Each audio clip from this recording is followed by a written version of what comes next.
กับเมื่อยพี่น้องเมื่อยหลายเนาะ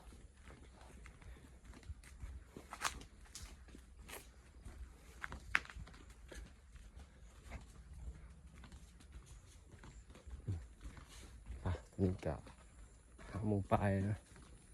ทำมาแต่เบียกมันไกลหลายพี่น้องไกลมัน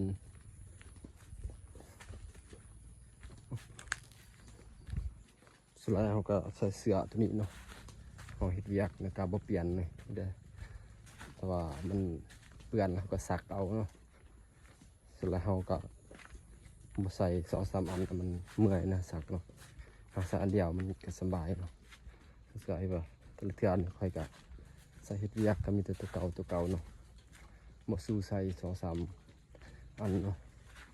2-3 ตัวแบบเขามันขี้ขานสักยิงลายอย่างแบบยิงขี้ขานเนาะแสนเดียวก็ประมาณ10 มื้อเนาะ10 มื้อเลยกะตบเท่านึงเนาะหรือว่าอาทิตย์หนึ่งเนาะแต่ว่ามันอากาศมันร้อนหลายนะกะ7-8 มื้อเลยกะ10 ปลายนะครับเขากะสักได้เนาะแต่ว่าเขาขี้ขานเนาะคนยำเขาก็ขี้ขานเพราะว่ามันเมื่อยเนาะเวลาเลิกเวียกก็เมื่อยนะก็เขาก็บสักเลยเนาะ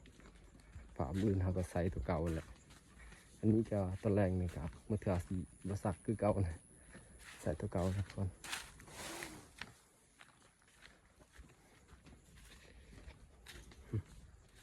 นี่ก็ฮอตแคปหนึ่งคนนะ